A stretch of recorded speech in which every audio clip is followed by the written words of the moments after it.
Hello and welcome to the MecSoft Demonstration Series, where you can see live demonstrations for real users and real-world applications. For more information about our products or to schedule your own live demonstration, just give us a call or visit us at www.mecsoft.com. This video demonstrates VisualCAM 2016 for SolidWorks being used to program 2 1/2 axis toolpaths and then saving them to a knowledge base. The part material is 6061 aluminum. Without further delay, we invite you to sit back and enjoy the demonstration. We do work inside SolidWorks 2010 and above. So if you're running any version of SolidWorks that's 2010 and newer, VisualCAM 2016 for SolidWorks will load inside of SolidWorks. So VisualCAM 2016 is a gold certified CAM product that runs in SolidWorks both 32 and 64-bit platforms. SolidWorks has stopped shipping 32-bit versions, I believe, starting with 2015 version. But we do have both 32 and 64-bit versions, since we do have customers who may be running older versions which are still compatible with 32 bits. Now, once you have the VisualCAM plugin installed, if you go under add-ins in SolidWorks, you will see that the VisualCAM 2016 plugin shows up right under other add-ins in SolidWorks, and by default it's set to be active, and also it's set to start up automatically. So what this means is when you open in a part in SolidWorks, so I'm going to go ahead and load the part that you sent us in here, and then we'll look at the part with the engraving in the standalone product. There you go. So here I can choose to run or not to run the diagnostics. I'm going to pick no in here, and also click no for feature recognition. So now here you can see that the part that you imported shows up in SolidWorks. It's a solid model, and there's your CAM interface directly inside the part module in SolidWorks. So we have the VisualCAM tab. We offer milling and turning solutions. The milling offers 2 to 5 axis solutions, and the turning offers 2-axis CNC lathe programming. Now, once you have the part opened up in here, the first step you want to do is establish your orientation for machining. Now, currently the way you have the part loaded, your Z-axis is basically normal to the surface. So which means when you take a look at it looking down on the Z-axis, your mill is basically going to be, looking at this face. So that's not the face that you probably want to mill from. You'd probably want to mill from the face, so you can get to all the features. Now, one of the ways you can rotate or orient the coordinate system is you go under the Program tab and you click on Machine Setup, and it brings up the Machine Tool Setup in here. So when you go to Machine Tool Setup, you have the options to either spin the angle in here to rotate the coordinate system, so the blue arrow which is what I was doing with my old software, because I have Visual Mill 5. So that's where I would either rotate or move the part to get the 0 where I wanted it. Yeah, so this is here we don't where it's rotate at the now. part, we rotate the coordinate system. So in SolidWorks you don't have to rotate the part. So you can click on Select the Surface. I can just go pick the surface, and you'll notice that it automatically sets the Z to be normal to the surface, depending on the surface normal orientation. Now, I can also change the orientation of X and Y, so I can use the spin angle in here. So right now I have set the X, which is the red arrow, along this edge, parallel to this edge, and then the Y is parallel to this edge. It's a shorter axis, right? Yep. And can you move that to the center of the part? The origin, we'll do that. The origin to the, can you move the origin to the center of the part? Absolutely, we'll do that. So in this particular step, all I'm defining is the coordinate system orientation. I do have an option to move it to the center of the part. We can actually insert what is called a work zero. That might be an easier way to do it, because it'll eliminate the step for me to go define a point in here in SolidWorks and then go pick the point for the origin. So instead of creating a point and picking the point, we can use what's called work zero to establish that. So once you establish your orientation, that's where it is right there. It's still at the origin. It shows where the origin is in SolidWorks, but you can translate that to any desired location on the part. The next step is you want to establish the type of machining process you're going to be using here, whether it's going to be 2, 3, 4, or 5 axis. So for 2 and 3 axis, the number of axis you would pick is 3, and then if you are looking at the expert of the pro configuration, you have these additional options to go with 4 and 5 axis machining. Now, Okay. the next step is you can look at this part, just in a, what do you call it, just as a shaded view, or you can also shade it with edges. You can see the edge display right there. There you go. You can see the edges are being highlighted. So the next step we want to do here is select the post processor. This would be your machine tool that you would like to output the code for, the G code for. Right. Can I know what machine tool you're working with? I'm using a ProtoTrack. A ProtoTrack, okay. Right. We have posts for over 225 plus different machine controllers in here. So they're either listed by the machine tool manufacturer's name or the controller name. And you can see that there's one in the list right here for the ProtoTrack in here. We have the AGE ProtoTrack or just a standard one. We have both. Just the standard. Okay, so we can just go ahead and pick that one right in here, the ProtoTrack. You can set your extension as, I know they read that CAM for CAM, right? For I think they're using NC. NC? Okay, so NC will work right. The actual one that I got before was different. Okay. But now I think ProtoTrack added an NC extension, so those files will work. Yeah, I know they used to read .CAM for G-code, ISO G-codes, Right. and they also had conversationals, but for ISO G-code... Right, the conversational is what it was doing before. Yeah. So I had something to repost. Okay. So we have it set to NC automatically in here, and once this is set, this will remember, it'll save it the part. Now, when you save this part in SolidWorks in here, it automatically saves all of the information that you put in so far, including the CAM data goes into the same SolidWorks part document. So the next step is build our workpiece. Click on stock and box stock, and when you hit copy model box, it computes the minimum stock extent. Okay. Do you have a recommendation on what's the stock size that you want to go with? Why don't we just go with the stock size right now? Okay. Like I said, I know I'm gonna do it different, but this is easy enough. Okay, and then so I can, since I use the same size, I can skip the process of aligning the stock to the part. In case the stock was larger, I could move the stock around the part. And then the next step is you pick the material, whether you're going to be working with aluminum or steel or whatever. Yeah, it's 6061 aluminum. It's 61 right there. You select that, and then when you go and display the texture, it also puts a texture for the stock blank, so you can view the texture of this applied to the stock during simulation. And also, the material selection helps you in determining feet and speeds when you define your tools. Okay. The next step, as you asked me, can I put the origin at the center? Yes, you can. You can use this option called work zero, and this is basically your program zero or your work coordinate origin. You can pick where you want to place it. To set the stock, you want to put the zero face to the highest Z, mid Z, or lowest Z, and then you can pick the zero position. I can say I want to put it right in the center. Okay. Yeah. So if you want to do top and center, that's what you pick. And if Yes. it's just to be your G54, you can select that and put in your coordinate offset register number right there. It'll output a G54 at the start of the program. Okay. If your controller does not expect a G54, you can just clear this out and then pick generate. So now your origin has been translated from here over to here, Okay. to the center of the part. So the next step is we want to program some of these toolpaths in here on the model, right? So you can probably you'd want to pocket this area out with a large cutter, and then you would want to go ahead and profile cut this. So if you take a look at this here, you have a. Then I would do this. Yeah. So how do we go about programming is the next question, right? So let's go ahead and look at pocketing this out. So you can go to two-axis machining, and you have access to a wide range of toolpath methods in here. The standard and expert configuration includes all of these methods except the remachining. So if you say you want to do a pocket machining, you click on pocket. Now you select the features. You can say click select curve edge regions, and here's how easily you can pick it. Right click on an edge and click on select loop, and that automatically picks the chain of edges for you. Right. But that wouldn't be what I wanted at this time. I just want to do the circular cutouts. Because I could use a bigger cutter to do that and then come back and do the smaller cutouts separate, right? So once this is selected, you accept it. The next step is you want to go grab a tool. Now this particular radius is 0.675, so maybe a half an inch cutter or a 3/4 inch cutter or whatever you'd like to use. So I have a bunch of tools in here already loaded.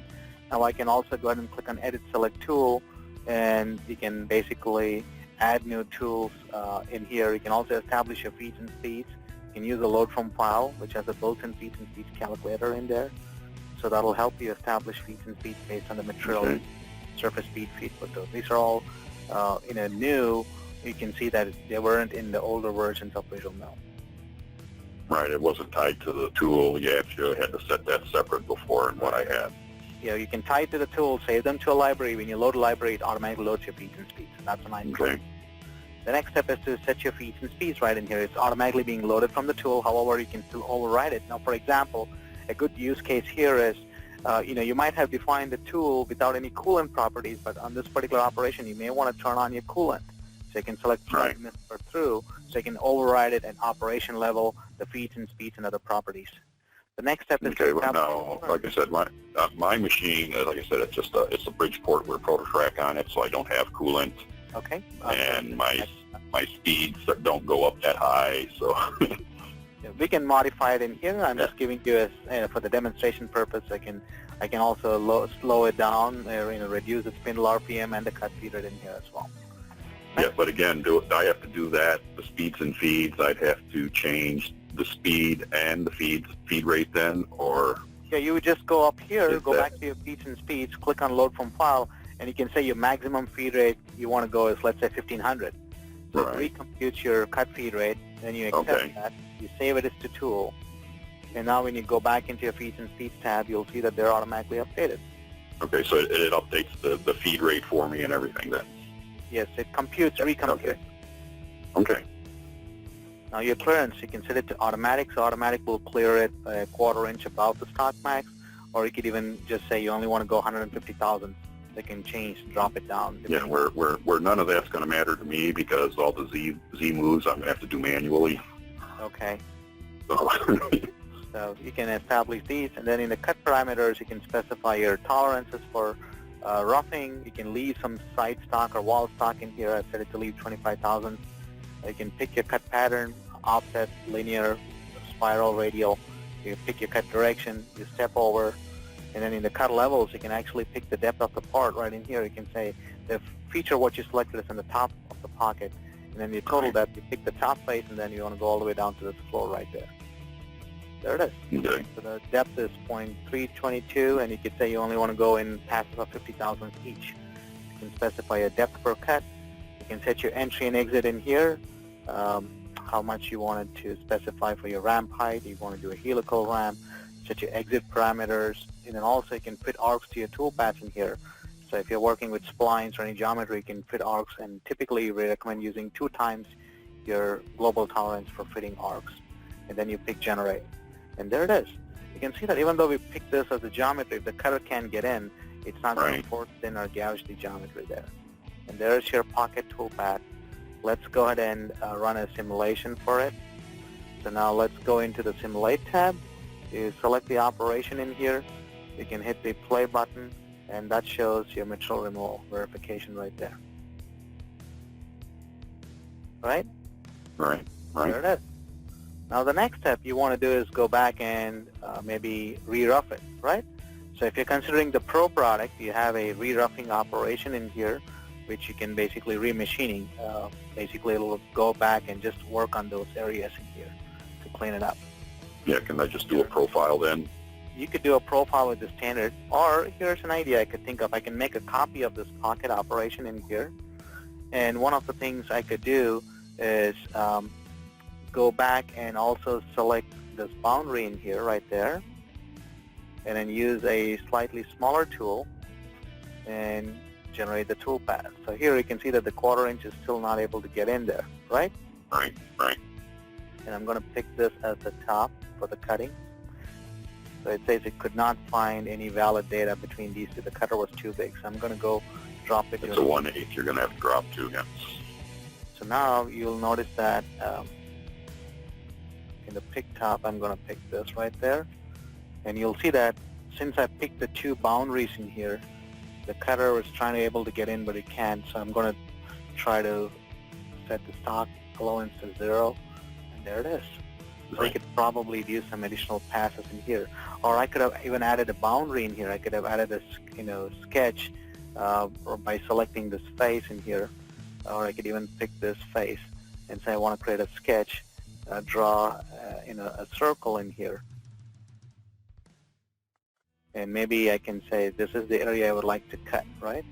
So I can basically put in this radius in here, maybe call it 0.525, accept that right there, exit the sketch.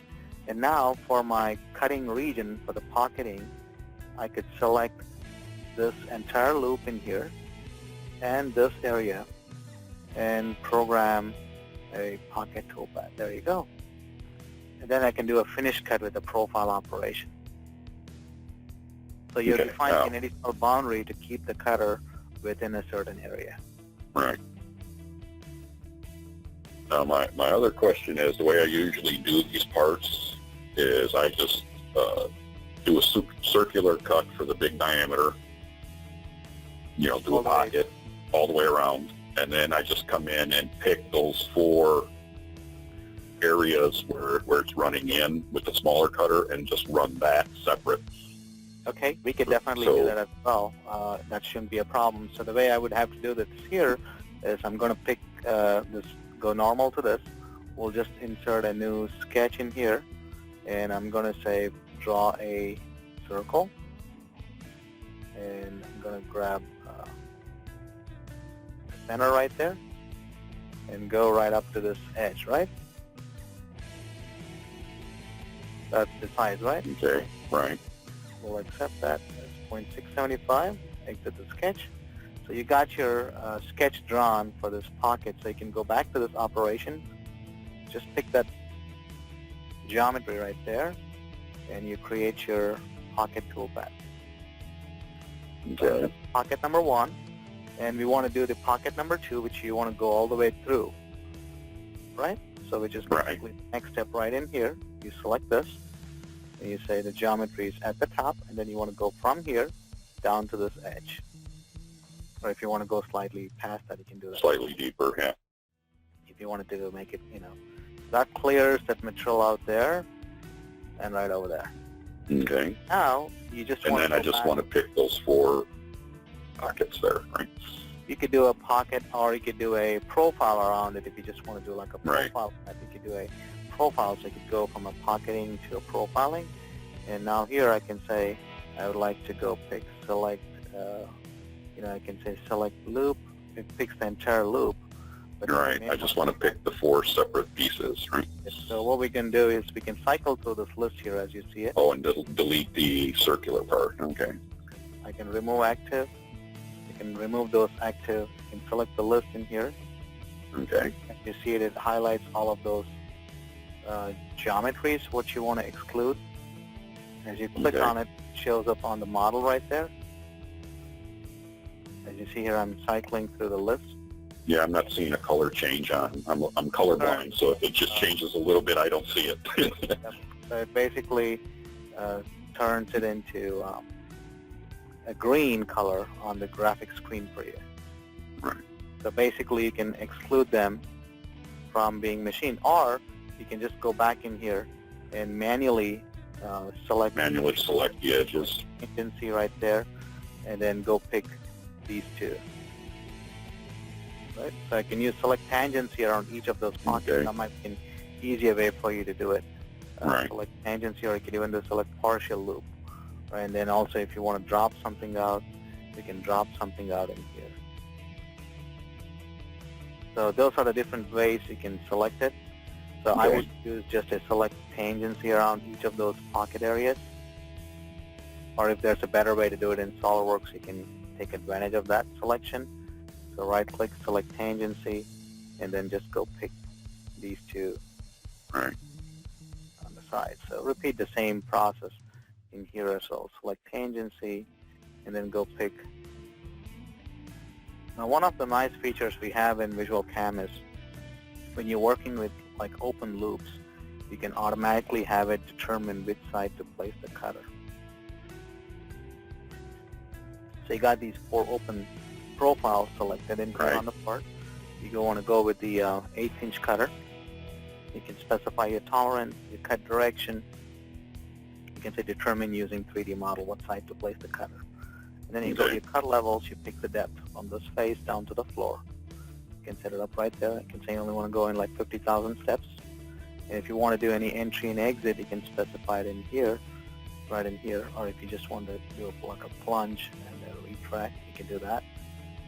And you can also do the arc fitting in here, and then generate the toolpath. So this will automatically go and clear up the area. Now, if you do want to do any extra passes, multiple XY passes, you can go back and give it a cut width in here. Right, that's what I usually do there. And that'll add a few extra passes around it. Also, in the pocket operation, I could have set the start to leave as 0, or I could have had a profile operation around it to go back and clean it up. So after the pocket operation, I could have added a profiling in here. Profile, right. Yep, to go back and clean up around the sketch to the actual inside total depth in here in just one cut. Go from the top to the floor, you can do it in basically one pass. So that'll give you a profile finish right there. That's your finish, and then you can repeat the same for the pocket down below as well. So select this one right here. Okay. And pick the same parameters, pick the depth, and there it is. Now you want to go back and run these profiles in here. There it is. So that's, if you'd like to program it this way, that's how you do it. And again, when you save the work, it automatically saves all of your machining toolpath information to the part. Okay. Now, And then if I program on my machine and I give it a cutter diameter, and then if the pocket's a little small, I can change the cutter diameter, and it'll recut and cut bigger. Am I able to do that with the software, or do I have to come back in and change the diameter of the cutter in the software, or once I load it in the machine, will I be able to just change my cutter diameter on the machine? Okay, that's a great question. Now, all the toolpaths what you program here are automatically compensated based on the cutter diameter what you put in here. Now, there's a couple of things you could do. One is if you want to change the cutter to a different size, you can update the cutter diameter in here, regenerate the toolpath, and post it. That would be the easiest thing. The other option is also to use what is called a cutter compensation in here. So when you go into your profiling operation, under cut parameters, you have what is called compensation. And if you pick, by default, it's set to auto none, which means all the toolpaths are automatically compensated based on the tool that you define. Right. Auto on, in addition to compensating it automatically, it will also enable the output for a G41 or a G42, which is compensation right or left. And the compensation is done at the controller. It could be a few thousands. You could be compensating it for the tool wear. And then you got to make sure that you're always using climb cut or conventional cut to output cutter compensation. Right, right. And you're using an entry and exit, and typically what's common is a linear entry and a linear exit. That's what's typically common in here. So I'm going to put in maybe an entry and exit parameter in here, like 100 thousandths, and put an angle in here. The same thing applies to exit as well. So it is linear entry and linear exit, and then you can apply these for each cut level and then generate it. So this will actually turn on the compensation at the time of entry right there for you. Right. Now, if I don't do a linear move, I do an arc to come in, will it still work with that? We will still be able to output... Say I do a radius in instead of a linear move. Cutter comp will output it. If your controller can handle it, then you should be able to say here I put in an arc right there. So let's make the arc radius slightly smaller. I think it's a little too large. Yeah. I'm going to change that right there, and there it is. You can see it right there. It's doing an arc right there on the compensations. Okay. Yeah. Now, if I take a look at the posted output for it, let's do a right-click and post. Now, before I post it, I also need to make sure that in my post processor, if I go into compensation, I have it defined in here. So it looks like I have not set up the compensation macros in the post. So I can go into cutter comp and put in a G41 for compensation left, a G42 for compensation right, and a G40 for compensation off. So when I add it up to the post processor, and let's say I only want to post this profile operation out, I'm going to post it. I can see that the posted file automatically defaults to the same folder where the file was located. And you'll notice that the cutter compensation turns on on your entry wheel right there. And then you have your GO2 or GO3, depending on whether it's doing comp left or, G41 is basically comp left. And then GO3 is your counterclockwise circular interpolation. Okay. There it is. All right. So then once I have that program in my machine, if I go to the cutter size in my machine and change it, then this will automatically compensate for the cutter. So what you're compensating here is for a tool wear, not the entire tool diameter. Now, if you do want to compensate for the entire tool diameter, then what you would have to do is you'd have to actually move the toolpath back on the geometry. So it's going to invalidate your simulation in here because you want to put the tool right on the center line of the geometry itself. So here we are using an 1/8" cutter, so I would have to back it off by 1/16, right? Okay. So which means I'm pushing the toolpath back on the geometry, which means it's cutting on the geometry itself. And then you can compensate for the full diameter at the machine or the controller. Okay. Am I making sense here? Yeah. Instead of center, you're setting it up on the edge of the tool instead of the center of the tool. Well, all the toolpaths are compensated automatically.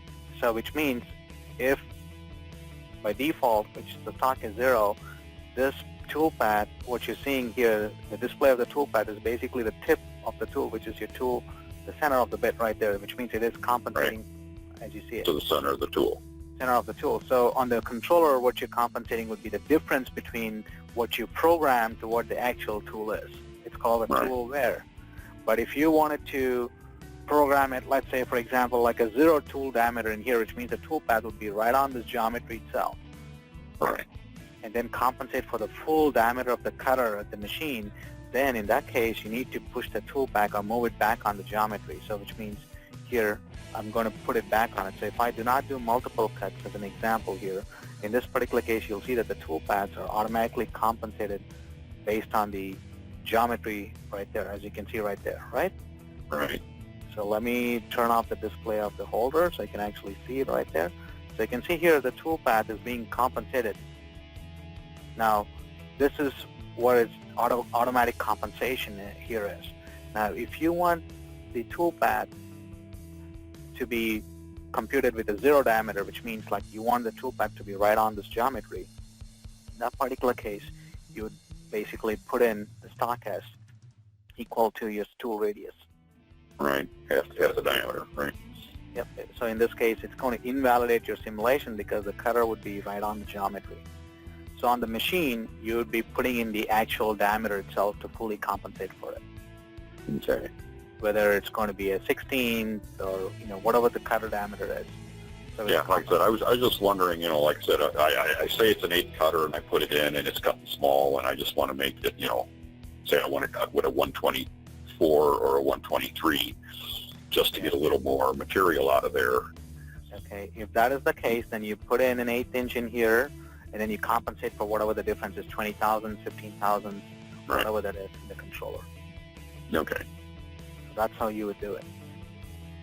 And this will output your cutter compensation.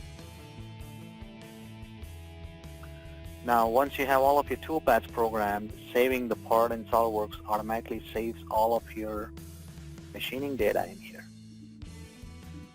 Now, you can take a look at the estimated machining time based on the parameters they put in for programming this toolpath. You can also generate what is called a shop documentation, which basically prepares a setup information sheet for you. So the machinist at the shop floor can actually get the stock blank setup. He knows what tools to use, what feed rates it's going to be running at. So he's well prepared. He knows well ahead of time what to expect out of this particular program. Right. And this is called shop documentation. And it's right in here, as you can see it. So this is using one of our templates where it just gives you a screen capture of the part and then gives you the tool list and the operations that are involved in programming this. Now, if you want a linear format, it'll grab screen capture for each and every steps and adds it to between each operation. Okay. And once this is programmed, you can post it. Now, if you want to get rid of or remove any of the operations in here, you can select it, right-click, and cut will delete the operation. To post it, right-click on the setup or right-click on the machining job and then click on Post and select Post, and there's your posted output file for all the operations, and it does automatically call for tool changes as well. It outputs your tool numbers. That's right. If you'd like to output operations, group them based on the tool, then you can just individually select or multiple select operations and post. Okay. Any other questions on this particular part? No. Okay, great. So here's what I'm going to do. I'm going to go ahead and save this out to a knowledge base. So all the operations that you programmed in here are now saved with the part. And if you have family of parts that you're working on, you might want to use the same workflow in here. So I'm going to go ahead and save this under your folder and save it out to a knowledge base. So when you have other parts that are similar to this and you'd like to apply the same workflow, you can take those operations in and program it.